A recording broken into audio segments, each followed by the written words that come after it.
Hello बच्चों, good morning. मैं SS physics sir श्रवण शर्मा। मैं आपको बताऊंगा आज क्लास 12 का मेन और important topic electric flux and magnetic flux. देखिए, ये जो इलेक्ट्रिक फ्लक्स होते हैं और जो मैग्नेटिक फ्लक्स होते हैं वो ज्यादातर जनरली सेम ही होते हैं, बट थोड़ा सा अलग। और वो अलग क्या है और इसे तुम जानना चाहते हो, इंटरेस्ट रखते हो, तो लास्ट तक जरूर देखना। मैं इस इलेक्ट्रिक फ्लक्स और मैग्नेटिक फ्लक्स का पूरा कॉन्सेप्ट क्लियर कर दूंगा, ठीक है। और मैं उसे समझाने की भी कोशिश करूंगा, इसका डायमेंशन से लेकर इसके फॉर्मूला से लेकर इसके एक्सप्रेशन, इसका डिफाइन सारा बताऊंगा, फिगर के साथ बताऊंगा। तो इसको देखना जरूर। और जी हाँ, हिंदी और इंग्लिश दोनों मीडियम में, जैसा कि अपने थंबनेल को देख कर ही आ गए। तो चलो वीडियो करते हैं स्टार्ट। तो देखो, यहां पर मैंने लिखा हूं इलेक्ट्रिक फ्लक्स। देखिए, इलेक्ट्रिक फ्लक्स का मतलब होता है क्या, मैं आपको लिख के बताता हूं। देखिए, इलेक्ट्रिक फ्लक्स जो है वो रिलेटेड है किससे? इलेक्ट्रिक फ्लक्स रिलेटेड है इलेक्ट्रिक फील्ड से। अगर आपसे कोई पूछे कि इलेक्ट्रिक फ्लक्स क्या, तो मैं लिखूंगा it is the measure, it is the measure of electric field, of electric field, of electric field. ये इलेक्ट्रिक फील्ड की एक माप है, मेजर बताता है, जो किसी भी एरिया से पासेस थ्रू होता है ना। It is the measure of electric field which, electric field passing passing through passing through an area, passing through an area. देखिए, इलेक्ट्रिक फ्लक्स मतलब इलेक्ट्रिक फील्ड की, है ना, इलेक्ट्रिक फील्ड की मेजर, माप, जो किसी एरिया से पास कितना होता है। जैसे अगर कोई एक एरिया है और उस एरिया से इलेक्ट्रिक फील्ड कितना पार हो रहा, कितना पार हो रहा है, उसकी मेजर मतलब कितना, मेजर का मतलब क्या होता है? कितना कितना उससे पासेस थ्रू हो रहा है, वही इलेक्ट्रिक फ्लक्स। लेकिन अगर मैं मैग्नेटिक फ्लक्स की बात करूं, तो मैग्नेटिक फ्लक्स में किसी भी एरिया से मैग्नेटिक फील्ड कितना पासेस थ्रू हो रहा, उसकी मेजर है मैग्नेटिक फ्लक्स। अगर इसमें लिखना चाहते हो तो it is the measure, it is the measure, it is the measure of magnetic flux, of magnetic flux, of magnetic flux passing through an area, passing through an area, an area. देखिए, दोनों में कुछ अंतर नहीं है। Sorry, magnetic flux लिख दिया, magnetic field लिखेंगे, ठीक है। मैग्नेटिक फील्ड, थोड़ा सा गलती हो गया, मैग्नेटिक फील्ड। देखिए, अगर किसी एरिया से इलेक्ट्रिक फील्ड पास थ्रू होता है, क्लियर, तो वो इलेक्ट्रिक फ्लक्स कहलाता है। और अगर किसी एरिया से इलेक्ट्रिक फील्ड नहीं बल्कि मैग्नेटिक फील्ड पास थ्रू होता है, तो उसे मैग्नेटिक फ्लक्स कहते हैं। सर इसे आप डिफाइन कैसे करिएगा? तो इसका मैं डिफिनेशन आपको जो बताने जा रहा हूं थोड़ा अलग तरह से। इसका अगर डिफिनेशन लिखना चाहते हो तो लिख सकते हो, इट इज डिफाइंड एज, हाँ, इसका अगर हिंदी की बात कर देते हैं, आगे कोई हिंदी मीडियम का लड़का होगा तो क्या कहेंगे सर? तो देखो, ये किसी, है ना, ये किसी एक पृष्ठ से, या किसी एक पृष्ठ से होकर होकर गुजरने वाली होकर गुजरने वाली, है ना, विद्युत क्षेत्र की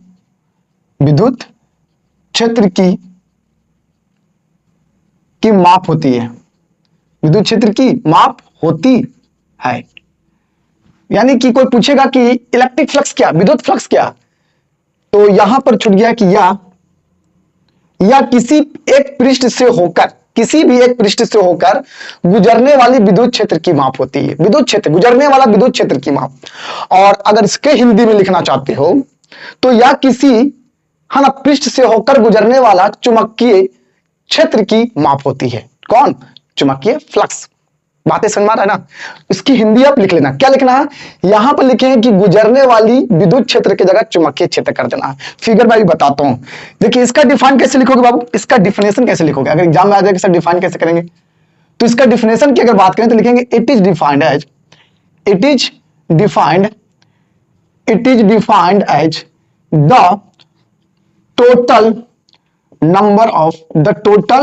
number of electric field lines, the total number of electric field lines, the total number of electric field lines passing through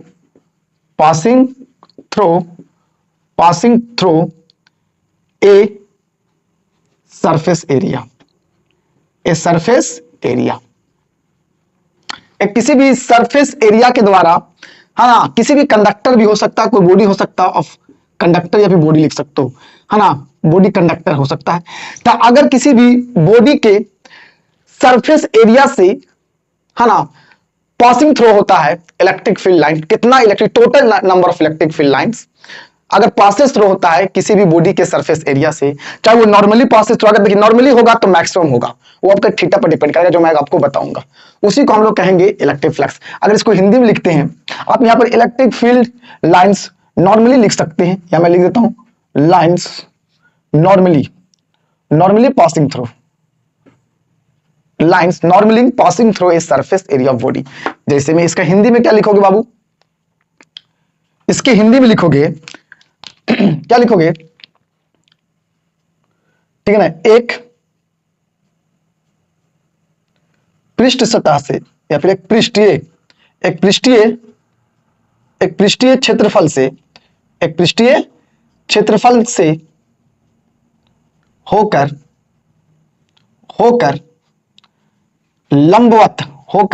लंबवत गुजरने वाली कुल विद्युत क्षेत्र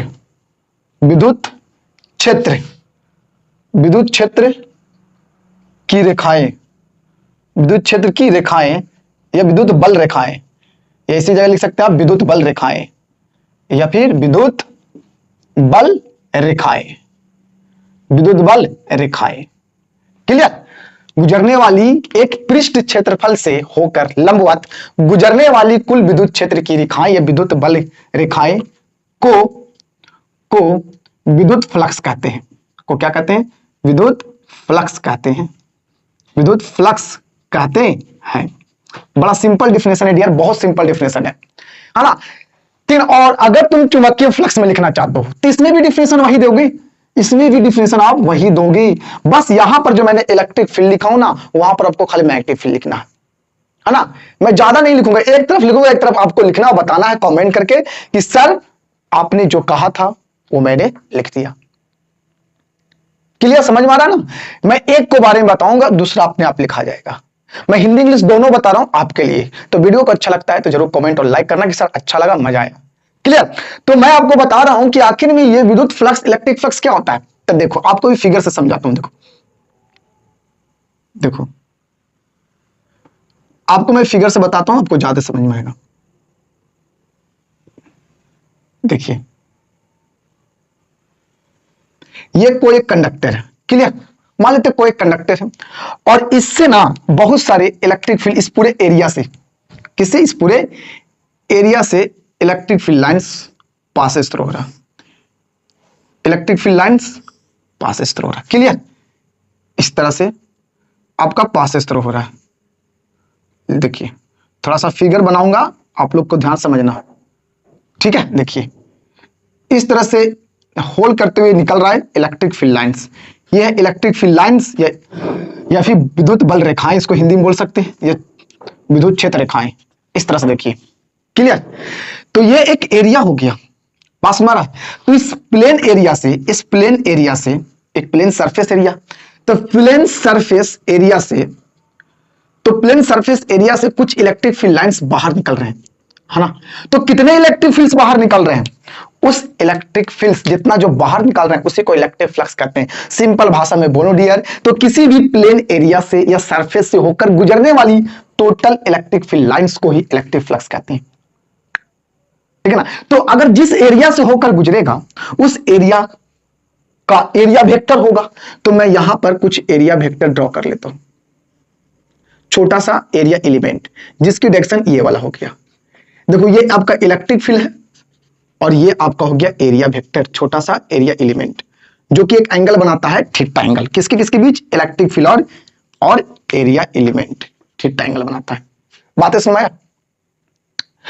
तो अगर आपको मैग्नेटिक फ्लक्स की बात करेंगे तो बाबू आपको वहां पर लिखना है दूसरा लाइन में, it is defined as the total number of magnetic field, वहां खाली कर देना है lines passing normally passing through a surface area body, term same to same. Hindi में भी वही लिखा जाएगा, खाली विद्युत क्षेत्र रेखाएं की जगह चुंबकीय क्षेत्र रेखाएं या चुंबकीय बल रेखाएं और चुंबकीय फ्लक्स कहलाएगा। बातें समझ में आ रहा है ना। उसका भी फिगर बनाओगे तो ऐसा ही बनेगा, बस इलेक्ट्रिक फील्ड की जगह मैग्नेटिक फील्ड होगा। मैं यहां पर लिख देता हूं, देखो देखो मैं फिगर बना देता हूं।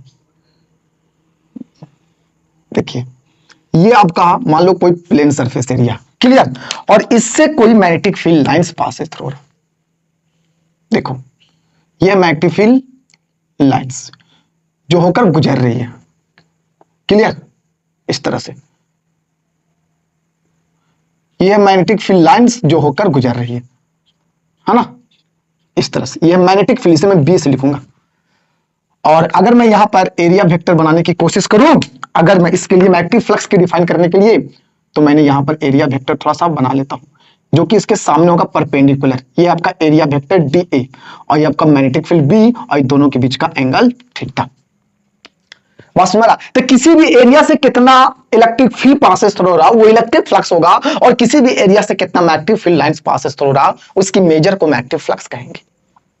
सर इलेक्ट्रिक फ्लक्स का फॉर्मूला क्या लिखोगे? तो बाबू रे इलेक्ट्रिक फ्लक्स होता क्या है, तो इसका मैथमेटिकल अगर रिप्रेजेंटेशन देखना चाहते हो या फिर इसका एक्सप्रेशन देखना चाहते हो, तो इलेक्ट्रिक फ्लक्स जो होता है, इलेक्ट्रिक फ्लक्स मैं लिखूंगा electric flux is equal to, electric flux is equal to the dot product, the dot product, the dot product of electric field, electric field and magnetic field and magnet, sorry electric field and area vector, electric field and area vector, area vector of surface, of surface, surface की area vector और electric field के dot product को electric flux के बराबर कहेंगे। अर्थात आप इसे हिंदी में क्या लिखोगे, हिंदी में लिखोगे, हिंदी में क्या लिखोगे, है ना, हिंदी में लिखोगे इसमें कि जो आपका विद्युत क्षेत्र है, विद्युत क्षेत्र, और जो आपका पृष्ठ है, उस पृष्ठ का जो आपका एरिया एलिमेंट होगा, समझ, एरिया एलिमेंट का मतलब होता है, एरिया एलिमेंट का हिंदी होता है बाबू रे, मैं लिख देता हूं अल्पास, अल्पास, अल्पास क्षेत्रफल, समझ में आया, अल्पास क्षेत्रफल, यानी कि विद्युत क्षेत्र और पृष्ठ की अल्पास क्षेत्रफल की जो आपका डॉट प्रोडक्ट है, यानी कि बिंदु गुणक है ना, उसको हम लोग क्या कहते हैं, विद्युत फ्लक्स के बराबर कहते हैं। मैं लिख ही देता हूं हिंदी में, देख लो, अगर हिंदी में अगर जानना चाहते हो तो लिखेंगे क्या कि जो विद्युत फ्लक्स होता है, विद्युत फ्लक्स, विद्युत फ्लक्स, विद्युत फ्लक्स विद्युत क्षेत्र एवं एवं एवं पृष्ठ की, एवं पृष्ठ की अल्पास, अल्पास क्षेत्रफल का बिंदु गुणक के बराबर होता है, के बराबर होता है। आपको ये लिख सकते हो हिंदी में कि क्या होता है, बराबर। अर्थात यहां पर आप लिख सकते हो इलेक्ट्रिक फ्लक्स को माय डियर फाई ई से लिखते हैं, और फाई ई बराबर होता है आपका इलेक्ट्रिक फील्ड, है ना। अगर आपका एरिया एलिमेंट से पास हो रहा है तो छोटा सा इलेक्ट्रिक फ्लक्स होगा, और इसे लिख सकते हैं E dot D E, D A, इस तरह से। और जब इसको डॉट प्रोडक्ट को आप तोड़िएगा तो डॉट प्रोडक्ट को हटाने के बाद डी आर कॉस थीटा आता है, तो डी ए कॉस थीटा हो जाएगा। तो इस तरह से एक फॉर्मूला बन जाएगा, बातें समझ आया, एक्सप्रेशन हो जाएगा, सूत्र हो जाएगा, किसकी, इलेक्ट्रिक फ्लक्स की, है ना। तो इसमें से जो आपका डी फाई ई लिखे हैं वो एक छोटे एरिया एलिमेंट से होकर गुजरने वाली छोटा इलेक्ट्रिक फ्लक्स है। अगर तुम इलेक्ट्रिक फील्ड ज्यादा निकालना चाहते हो तो इंटीग्रेट कर दो, दोनों तरफ इंटीग्रेट कर दो, है ना, आपका ज्यादा इलेक्ट्रिक फ्लक्स निकल जाएगा। तो यहां पर अगर इंटीग्रेट कर देते हैं तो नेट इलेक्ट्रिक फ्लक्स बराबर आपका आ जाएगा ई डॉट डी ए, और आप डॉट प्रोडक्ट को हटा भी सकते हो, तो E D A cos theta आएगा जब इस डॉट प्रोडक्ट को हटाएंगे तो। हाँ, आप इस फॉर्मूला का इस्तेमाल कर सकते हैं कब, जब आपका यहां पर इलेक्ट्रिक फील्ड क्या हो, वेरिएबल हो। इलेक्ट्रिक फील्ड क्या हो बाबू, वेरिएबल, इलेक्ट्रिक फील्ड क्या हो, वेरिएबल। बातें को समझ में आ रहा है, इलेक्ट्रिक फील्ड वेरिएबल हो तो आप इसका इस्तेमाल कर सकते हैं, इंटीग्रेशन के कॉन्सेप्ट से आप निकाल सकते हो।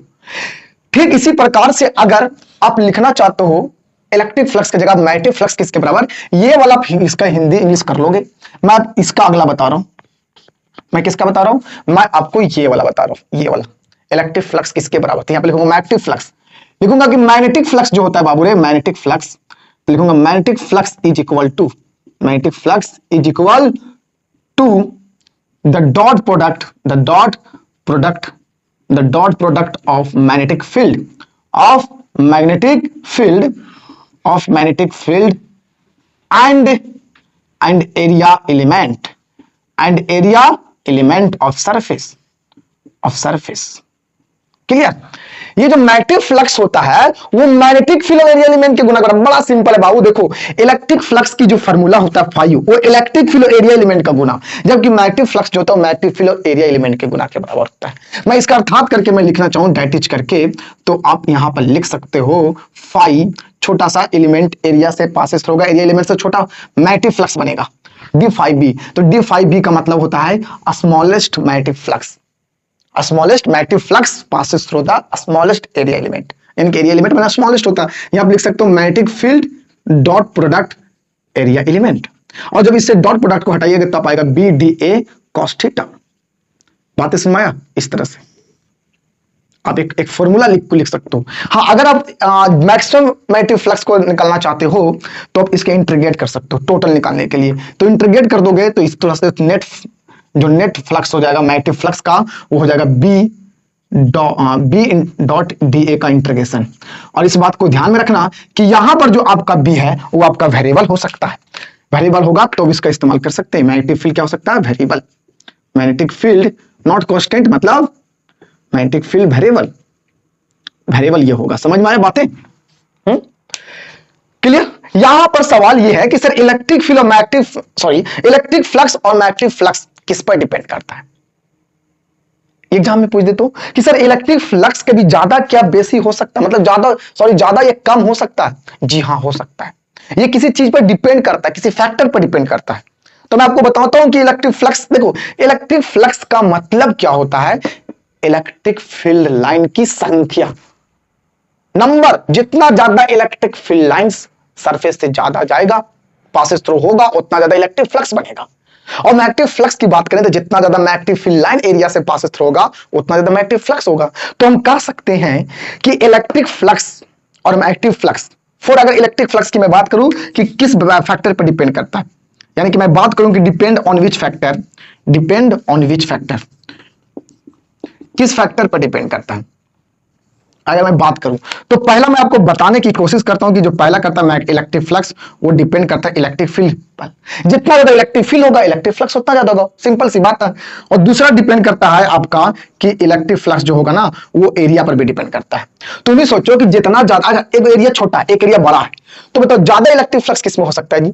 ज्यादा एरिया से, क्योंकि ज्यादा एरिया रहेगा तो ज्यादा इलेक्ट्रिक फील्ड जाएगा ना, और कम एरिया रहेगा तो कम जाएगा। तो कम एरिया से कम आपका इलेक्ट्रिक फील्ड लाइंस पासेस होगा, और इलेक्ट्रिक फ्लक्स कहता है कि जितना ज्यादा इलेक्ट्रिक फील्ड जाए तो कम एरिया से कम में जाएगा तो कम इलेक्ट्रिक फ्लक्स बनेगा। तो अगर एरिया ज्यादा है तो इलेक्ट्रिक फ्लक्स भी ज्यादा है। दैट मींस ये इलेक्ट्रिक फ्लक्स जो होता है वो सरफेस एरिया के भी डायरेक्टली प्रोपोर्शनल होता है, मतलब ये सब डायरेक्टली प्रोपोर्शनल है। और तीसरी चीज आपका डिपेंड करता है जी कि इलेक्ट्रिक फील्ड और एरिया एलिमेंट के बनने वाले एंगल पर भी, और वो भी कॉस थीटा वाला, यानी कि इलेक्ट्रिक फ्लक्स जो है वो डिपेंड करता है आपके कॉस थीटा पर। सर कॉस थीटा पर क्यों, साइन थीटा पर क्यों नहीं? अब मैं आपको फिल कराता हूं, ध्यान से समझना। देखो ये आपका एक मोबाइल है, क्लियर? अब इस मोबाइल की एरिया है ये वाला, बातें समझ आया? ये मोबाइल की एरिया, और इसको बोलते हैं एरिया का एरिया एलिमेंट होगा ऊपर की तरफ। मान लेना कि ये आपका जो मार्कर है ना, खड़ा तो शायद नहीं हो सकता है, ये जो आपका मार्कर है, चले खैर इसे याद रखना, ये जो आपका मार्कर है, इस मार्कर की एरिया वेक्टर, देखो सॉरी मार्कर है, क्लियर? और यहां पर एक मोबाइल है, तो इस मोबाइल की जो एरिया है उसकी एरिया वेक्टर ऊपर की तरफ है, ये ऊपर की तरफ हुआ, क्लियर है? लेकिन अगर ये वाला ऊपर की तरफ है, एरिया वेक्टर गिर गया कोई दिक्कत नहीं, एरिया वेक्टर, इस मोबाइल की एरिया वेक्टर ऊपर की तरफ, ठीक है? और इलेक्ट्रिक फील्ड लाइंस अगर इस एरिया के ही परपेंडिकुलर नीचे से पास हो गई तो इलेक्ट्रिक फील्ड लाइंस अंदर से पास होकर ऊपर की ओर आ रहा, क्लियर है ना? और एरिया वेक्टर भी ऊपर की तरफ है, तो दोनों के बीच का एंगल कितना होगा? 0 डिग्री। और 0 डिग्री पर हम देख रहे हैं कि इस एरिया के, मोबाइल के एरिया से नीचे से बहुत सारे electric field lines passes through होगा, यानी कि एरिया वेक्टर ऊपर तो नीचे से इलेक्ट्रिक फील्ड लाइंस उसी डायरेक्शन में जाएगा और ज्यादा जाएगा, है ना, यानी कि 0 डिग्री में देखो एरिया वेक्टर ऊपर और नीचे से इलेक्ट्रिक फील्ड आ रहा है ऊपर, तो दोनों के बीच का एंगल कितना होगा 0 डिग्री। तो 0 डिग्री होगा तो यहां पर इलेक्ट्रिक फील्ड होगा, इलेक्ट्रिक फ्लक्स होगा क्योंकि इलेक्ट्रिक फील्ड पास थ्रू हो रहा है। लेकिन अगर मैं परपेंडिकुलर पासेस थ्रो कर रहा हूं तो देखो एरिया वेक्टर ऊपर की तरफ है मोबाइल का और इलेक्ट्रिक फील्ड लाइंस ऐसे जा रहा है, तो क्या ये इलेक्ट्रिक फील्ड लाइंस इस मोबाइल के एरिया से पासेस थ्रो हो रहा है? जी नहीं।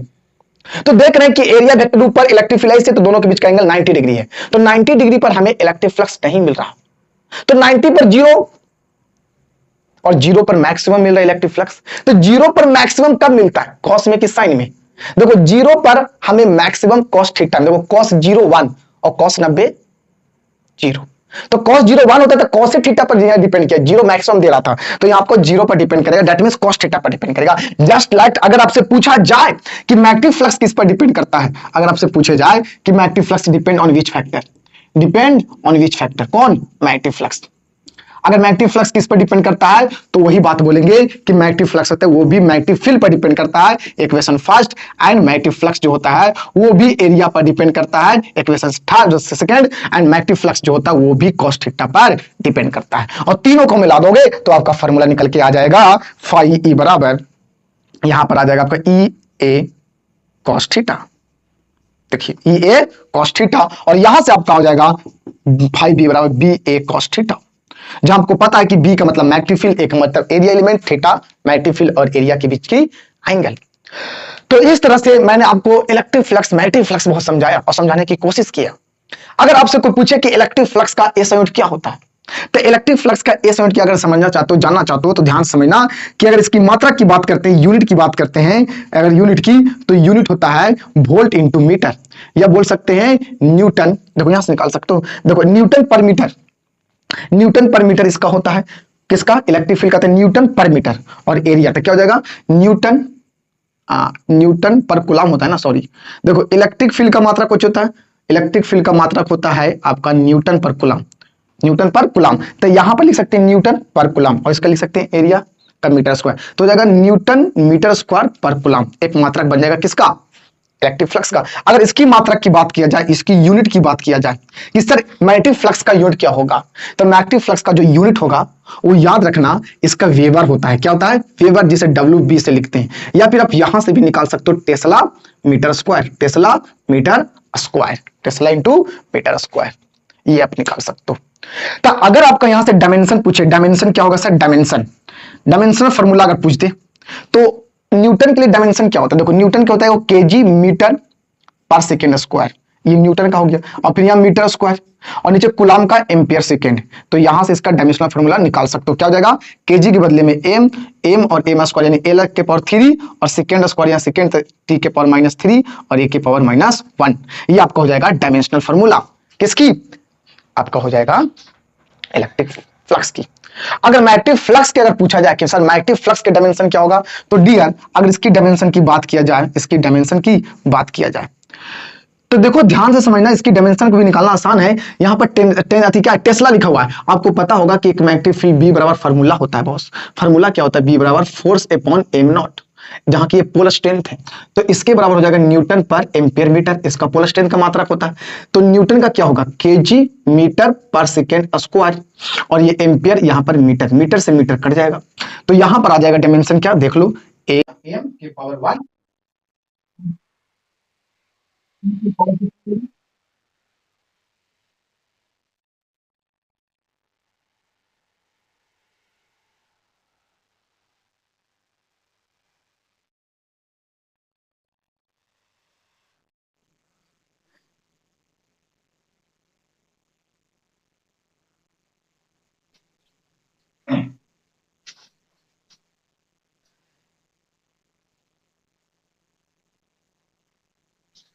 तो देखिए न्यूटन का क्या हो जाएगा? KG metre per second square, clear, और ये ampere metre, ampere metre, metre से मीटर कट जाएगा तो केजी पर सेकेंड स्क्वायर एम्पियर बचेगा, और केजी के बदले में डायमेंशन लिखेंगे एम के पावर 1, और नीचे सेकेंड स्क्वायर ऊपर जाएगा तो टी के पावर -2, और एम्पियर ऊपर जाएगा तो ए के पावर -1। ये आपका डायमेंशनल फॉर्मूला किसकी हो गई? मैग्नेटिक फ्लक्स की हो गई, क्लियर, बातें समझ में आ रहा है ना?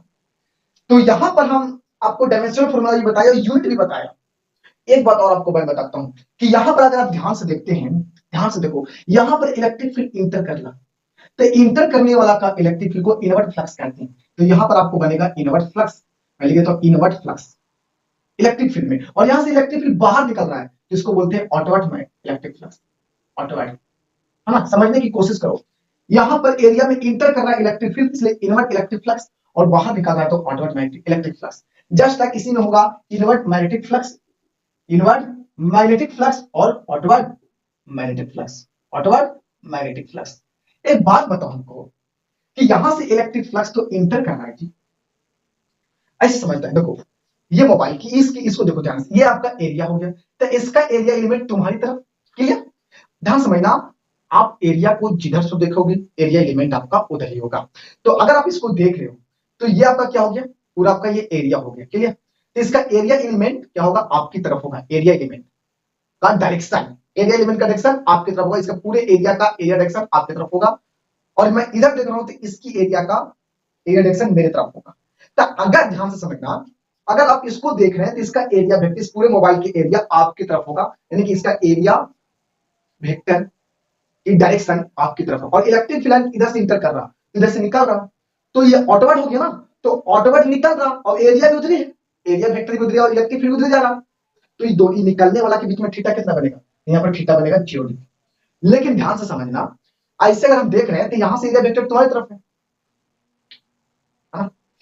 लेकिन मेरे अनुसार तो एरिया वेक्टर इधर बढ़िया ना, एरिया वेक्टर मेरी तरफ है, लेकिन इलेक्ट्रिक फील्ड इधर से जा रहा, तो इलेक्ट्रिक फील्ड इधर जा रहा और मेरे अनुसार एरिया वेक्टर सामने है, यहाँ पर 180 डिग्री, यानी कि इनवर्ट में आपका थीटा कितना बनता है, 180 डिग्री बनता है। तो यहां पर आपको समझने की ये कोशिश करो, जब इनवर्ट में थीटा 180 बनेगा तो cos 180 -1 होता है। यानी कि आपको एक बात इंपॉर्टेंट याद रखना है कि जो इलेक्ट्रिक फ्लक्स इनवर्ट वाला होता है वो नेगेटिव होता है। यानी कि आपको मैं लिखूं invert, invert electric flux, invert electric flux negative होता है, नेगेटिव में आता है। और एक चीज और, ऑटोवर्ड, ऑटोवर्ड में तो 0 होता है, प्लस में ऑटोवर्ड इलेक्ट्रिक फ्लक्स आपका पॉजिटिव होता है।